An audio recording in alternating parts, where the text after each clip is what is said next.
Programme में एक बार फिर खुशामदीद। बात हो रही थी ग्रैंड डायलॉग के हवाले से और पाकिस्तान चूँकि मिसाक जमहूरियत हमने देखा 2008 में हुआ, 2007 में हुआ था और उसके बाद मुस्लिम लीग नून और पाकिस्तान पीपल्स पार्टी ने मिलकर पाकिस्तान की सियासत में अपना किरदार अदा किया। आप चार्टर ऑफ इकॉनमी की बातें हो रही हैं बेग साहब, बहुत अच्छा इनिशिएटिव है, इस पर बात होनी चाहिए, जो कि पिछले दिनों थोड़ा सा इस पर बात हो रही थी। आप चूँकि आपका बड़ा ज़बरदस्त सियासी और बिजनेस कम्युनिटी के हवाले से भी अगर हम कहें तो बड़ा ज़बरदस्त हल्का है।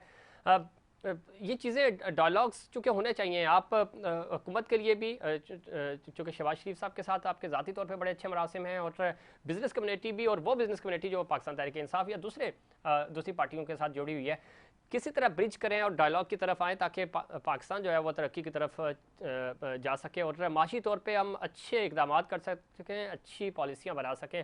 इस पर कोई डेवलपमेंट्स हो रही हैं पस पर्दा, इस पर कुछ बातचीत हो रही है बेग साहब? तो फिर साहब देखिए, जैसे आपको पता है मैं federation of Pakistan chamber of commerce का वाइस प्रेसिडेंट रह चुका हूँ, वाइस जी जी प्रेसिडेंट। बिल्कुल। एक बार चाइना के सफीर को हमने इनवाइट किया और मैंने उनसे एक सवाल किया कि चाइना ने इतने कम अरसे में जो इतनी तरक्की की है इसका राज क्या है, मुझे एक चीज बताएं आप। तो आप सुन के हैरान होंगे, उन्होंने कहा कि हमारी कंटिन्यूटी ऑफ इकोनॉमिक पॉलिसीज, यानी कि जो हम जी जी इकोनॉमिक पॉलिसीज को लेके चलते हैं उसकी कंटिन्यूटी हमारे यहाँ ये होता है कि जब भी हुकूमत चेंज होती है, जो भी हुकूमत आती है वो कहती है पहले वाली हुकूमत के तमाम जितनी भी पॉलिसीज थी वो गलत थी और अब हम ये कर रहे हैं। जैसे पीटीआई ने जब उनको एहसास हुआ जा रहे हैं तो सब्सिडी दे दी।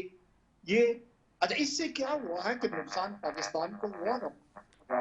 शहबाज शरीफ साहब जो है 2-3 बार ये ऑफर दे चुके हैं, खुदा ना तमाम पार्टी बैठे और एक इकोनॉमी का जी जी चार्टर जो है वो साइन कर लें कि हम इकोनॉमी के अंदर इंटरफेयर नहीं करेंगे बल्कि एक दूसरे को हम सपोर्ट करेंगे। हम अगर एक दूसरे की राह में रुकावट पैदा करते रहे तो इसका नुकसान पाकिस्तान को होगा।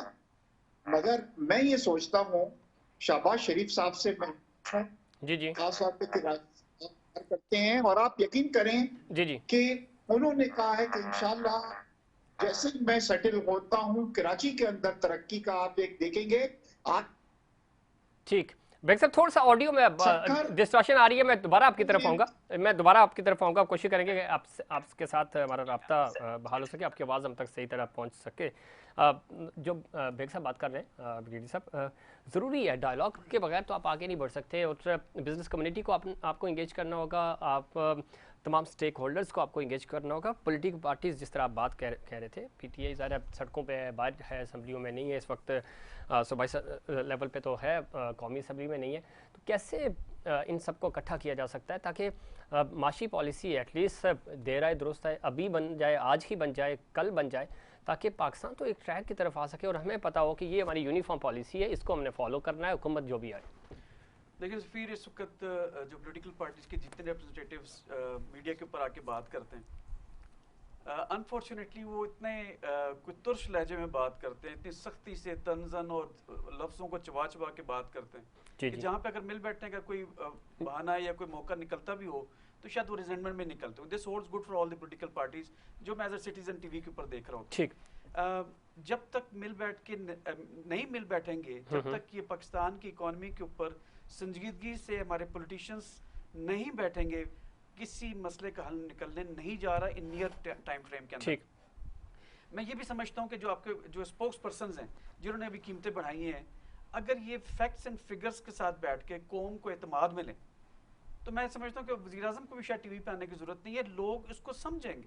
हमारी पाकिस्तानी कौम इतनी रेजिलियंट रही है कि जब कर्ज उतार मुल्क समारोह की बात आई थी तो लोगों ने अपने जेवर बेच के दिए थे। इसी तरह इमरान खान ने जब चैरिटी की बात की कि मैंने कैंसर हॉस्पिटल या नोबल यूनिवर्सिटी बनानी है, लोगों ने दिल खोल के पैसे दिए भी। ये पाकिस्तानी कौम इतनी रेजिलियंट है कि जब पाकिस्तान के ऊपर बात आई थी, सबसे पहले पाकिस्तान मुशर्रफ साहब ने नारा लगाया था, पूरी कौम पीछे खड़ी थी। अब भी वही यूनिटी की जरूरत है।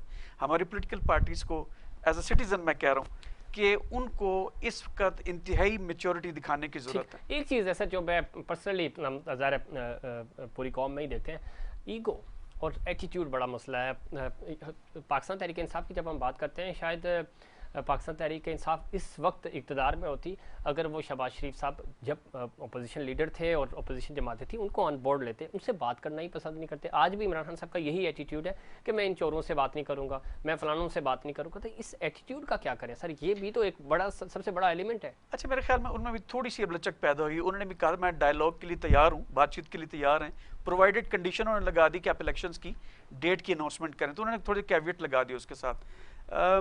देखिए, डायलॉग के बगैर गुजारा नहीं, डायलॉग नहीं करेंगे, दुनिया आपको जो है आपके वीक पॉइंट्स को जितनी आप फॉल्ट लाइन शो करेंगे, दुनिया आपको उतनी उसको एक्सप्लॉइट करती रहेगी और आपको एक कॉर्नर करती रहेगी। आपका दुनिया में वो मुकाम पाकिस्तान का अनफॉर्चुनेटली नहीं होगा जो हम डिजर्व करते हैं।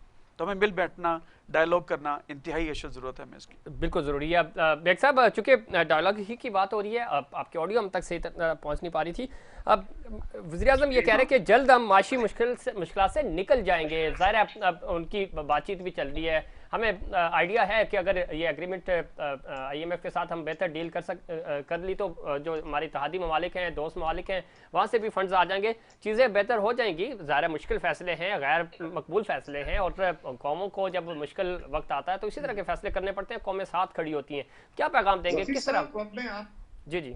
हाँ, अब मैं थोड़ा सा आपको कुछ पॉजिटिव साइड्स भी बतलाऊं। जी। जिस दिन हमारा उम्मीद है कि इस महीने के आखिर तक हमने IMF की जो मेन शराइत थी, जिसमें ये थी कि आप सब्सिडी खत्म करें और एट कॉस्ट के ऊपर आप ऑयल की सप्लाई अपने कंज्यूमर्स को करें, वो हमने पूरी कर दी है।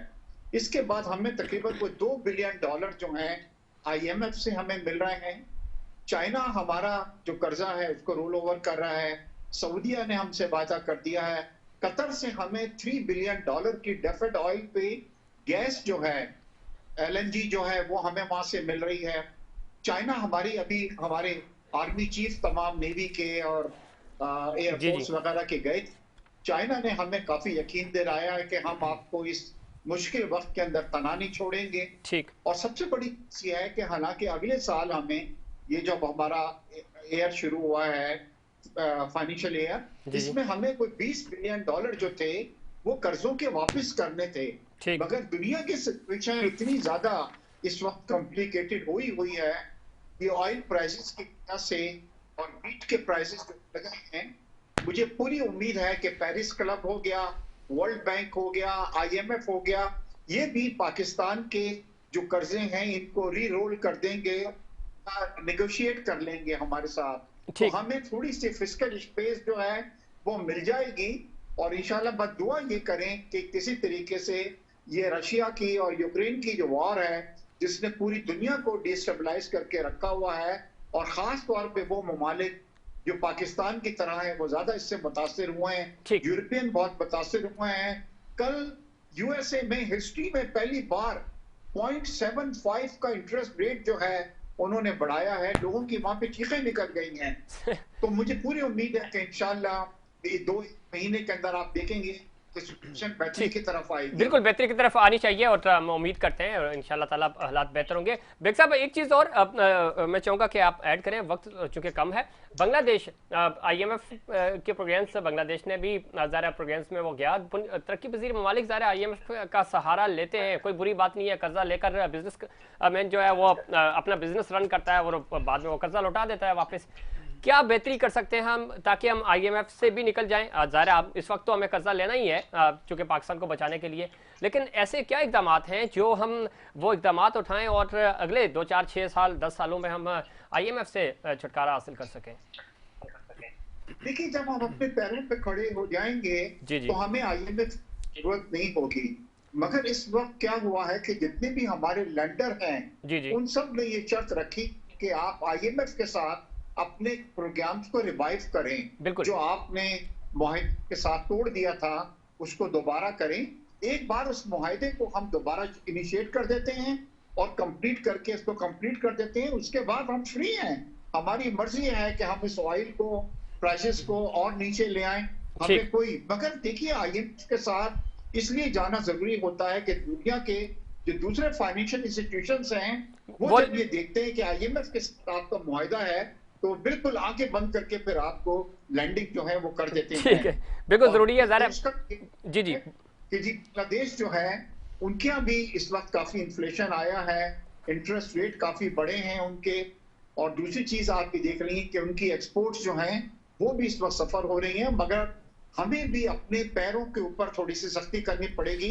मैं आपको अपनी मिसाल दूं, मेरे पास बड़ी गाड़ी थी, मैंने कोई 15 दिन से बड़ी गाड़ी को यूज करना छोड़ दिया और मैं छोटी गाड़ी में ऑफिस जाता हूं कि शायद मैं इससे अगर थोड़ा सा अपना पेट्रोल इनपुट दे सेव करता सकूं हूं, जी। इस पॉइंट के मैं पैसे वो करूंगा।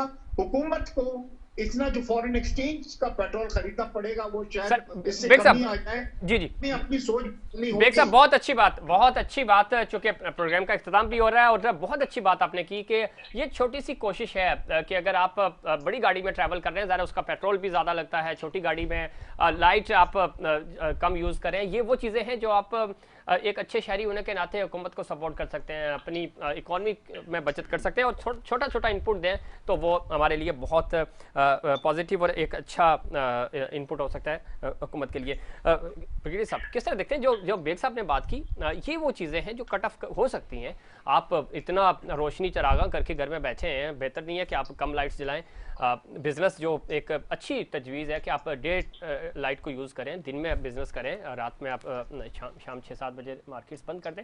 ये वो चीज़ें हैं जो आप थोड़ी थोड़ी करके आप इनपुट अपना दे सकते हैं। हम और अच्छी कौमें इसी तरह करती हैं, जब उन पर मुश्किल वक्त आता है तो वो सपोर्ट करती हैं अपनी हुकूमत को, अपनी रियासत को। बिल्कुल ज़फ़ीर, इसमें देखिए हर इंडिविजुअल को अपना रोल अदा करना है। इश्तियाक साहब कह रहे हैं कि मैंने अपनी बड़ी गाड़ी से छोटी गाड़ी पे किया, अपनी लाइट से आप चला रहे हैं, एसी को आप 29 पे चलाएं, जो कुछ कर सकते हैं आपको as a whole of a nation response. जी जी, इस individual response whole of a nation response नहीं होगा, पाकिस्तान की प्रॉब्लम्स इसी तरह जारी रहेंगी। मैं आपको ये बता दूं कि आप पोलिटिकल स्टेबिलिटी, जब तक पॉलिटिकल स्टेबिलिटी नहीं होगी, इकोनॉमिक स्टेबिलिटी नहीं होगी। इकोनॉमिक स्टेबिलिटी, ये दोनों स्टेबिलिटीज मिलेंगी तो आपकी नेशनल सिक्योरिटी इंश्योर होगी।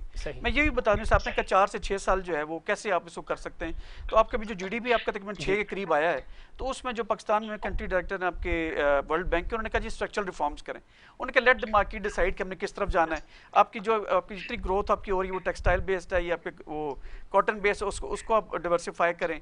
आप जो इनफॉर्मल इकोनॉमी है उसको आप फॉर्मलाइज करें।